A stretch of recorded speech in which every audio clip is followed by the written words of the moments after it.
विनियोग अथवा निवेश के प्रकार भी देख लेते हैं। विनियोग अथवा निवेश के प्रकार, देखो विनियोग और निवेश के दो ही प्रकार हैं, एक तो प्रेरित, एक तो स्वायत्त है और एक है प्रेरित। प्रकार लिख लेते हैं, टाइप्स लिख लो। तो एक है स्वायत्त विनियोग और दूसरा है प्रेरित विनियोग। दूसरा है प्रेरित विनियोग। अभी आप लोगों ने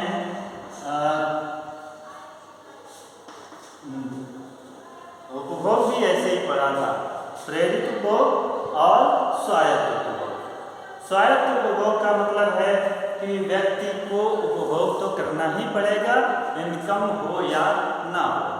यहाँ भी वैसा ही है कि जो स्वायत्त विनियोग है वो होगा ही चाहे इनकम हो या ना हो।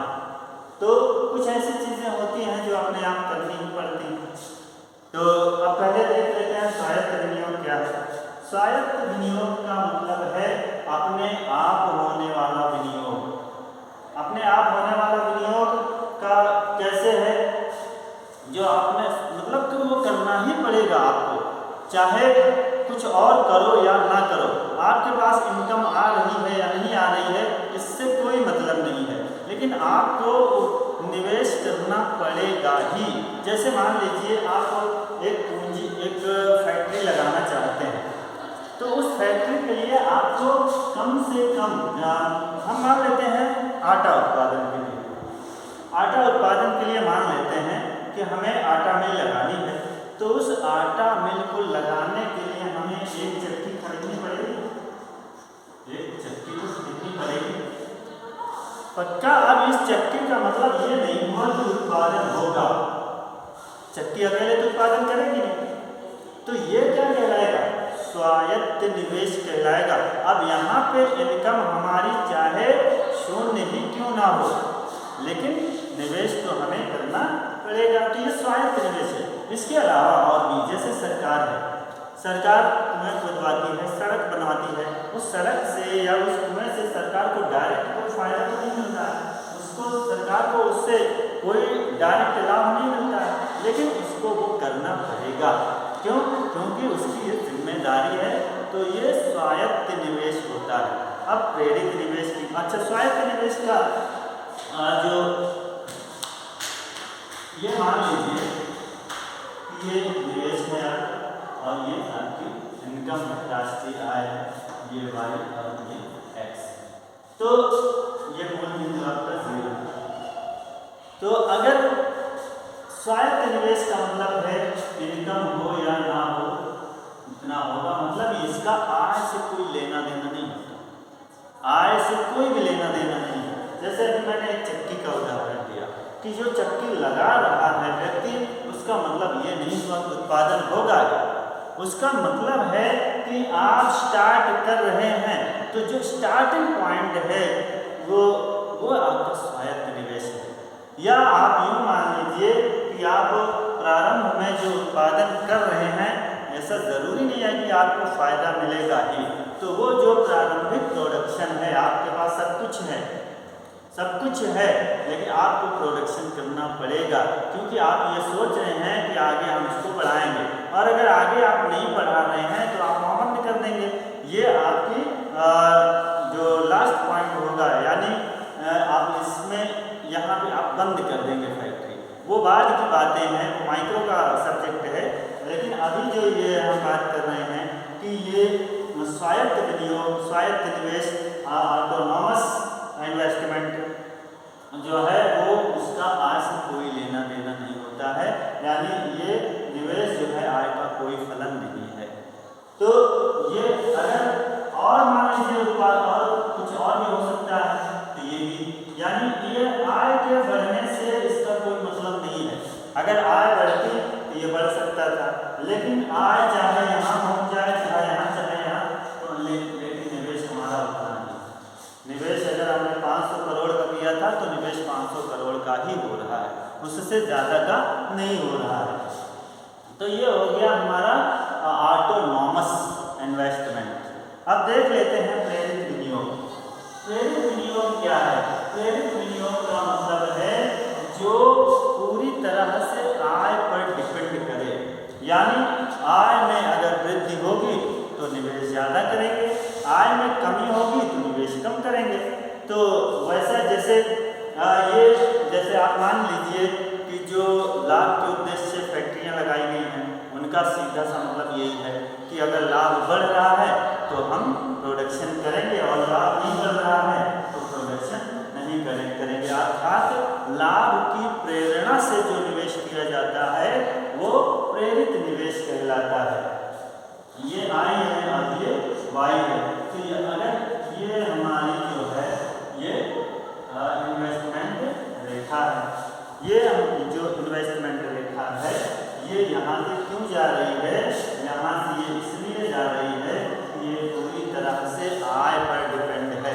अगर आय नहीं होगी तो निवेश नहीं होगा, यानी ये जो निवेश आय इतनी हो रही है तो निवेश हमारा शून्य है, और अगर इसके बाद निवेश आय बढ़ रही है तो निवेश बढ़ रहा है, और आय यहाँ पहुँच गई तो निवेश यहाँ पहुँच गया।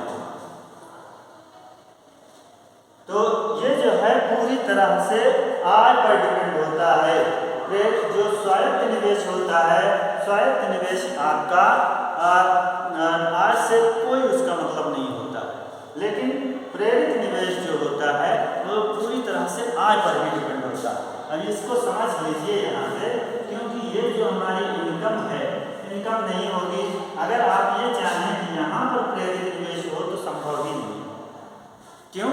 क्योंकि वो आय से अगर आय नहीं होगी तो निवेश करेगा ही। तो आय हमारी मान के चलिए ये 500 करोड़ का है तो निवेश हमारा ये शून्य है, तब निवेश नहीं हो रहा। और जैसे ही इनकम हमारी यहाँ पहुँच गई वैसे ही प्रेरित निवेश ये निवेश हमारा बढ़ गया। यानी बिना निवेश के आय नहीं बढ़ेगी, लेकिन ये पूरी तरह से प्रेरित होता है आय से। तो अगर निवेश हम यहाँ कर रहे हैं तो इनकम हमारी यहाँ होनी चाहिए। आय अगर हम निवेश यहाँ कर रहे हैं तो आय हमारी यहाँ होनी चाहिए। तो ये जो है हमारा प्रेरित निवेश है। अब ये देख लेते हैं कि और जो होते हैं सरकारी निवेश हैं वो क्या है। तो सरकारी निवेश भी एक तरह का निवेश है, लेकिन जो सरकारी निवेश है वो स्वायत्त निवेश है, पूरा नहीं लेकिन स्वायत्त निवेश है। जो जन कल्याण की भावना से कार्य किए जाते हैं वो ऑटोनॉमस इन्वेस्टमेंट है। जैसे सरकार सड़कें बनवाती है, सरकार पेड़ लगवाती है, छायादार वृक्ष या फल वाले वृक्ष लगवाती है, और भी जनता के लिए काम करते हैं, तो वो सब स्वायत्त निवेश है। लेकिन अगर सरकार भी लाभ के उद्देश्य से काम कर रही है तो वो प्रेरित निवेश है। तो ये हमारा इसका पहला क्या कहलाएगा? सरकारी निवेश। सरकारी निवेश क्या है? आपका स्वायत्त निवेश है। ये ज़्यादातर आपका स्वायत्त निवेश ही होगा, है ना। कहीं पर अगर होगा, जैसे मान लीजिए सरकार BHEL चला रही है, भारत पेट्रोलियम है, जो तमाम तरह के उसके जो उपक्रम हैं, अगर उसमें वो फायदे के उद्देश्य से कर रही है, हालांकि वो सब फायदे के ही उद्देश्य से काम किए जा रहे हैं, तो वो स्वायत्त ना होकर के वो प्रेरित निवेश होगा। तो सरकारी निवेश हो गया। निजी निवेश। निजी निवेश क्या होता है? निजी निवेश वो होता है जो लोग अपने लाभ के उद्देश्य से निवेश करते हैं। जैसे ये अंबानी अडानी हैं, ये लोग क्या करते हैं? लाभ के उद्देश्य से ही फैक्ट्रियाँ लगाते हैं, या जो भी कुछ काम वो अपना उपक्रम लगाए हैं वो सारा का सारा निजी निवेश है, और उद्देश्य उनका क्या है? लाभ कमाना। और जब लाभ कमाने का आ जाए तो सीधा सा मतलब है कि वो प्रेरित निवेश है। तो प्रेरित निवेश, स्वायत्त निवेश और प्रेरित निवेश में अंतर भी होता जा रहा है आपका। और सार्वजनिक विनियोग या सरकारी विनियोग वही है सकल एवं शुद्ध विनियोग। सकल एवं शुद्ध विनियोग का मतलब है जो सकल उद्योग है, और सकल जो विनियोग है, सकल का मतलब संपूर्ण जो विनियोग है, और जो शुद्ध है। शुद्ध का मतलब है कि जो एक वर्ष के दौरान कुल उत्पादन हम करते हैं वो शुद्ध विनियोग है। अगर हम मतलब सबका जोड़ लेते हैं तो वो मान लेते हैं कि कुल है कुल एवं शुद्ध।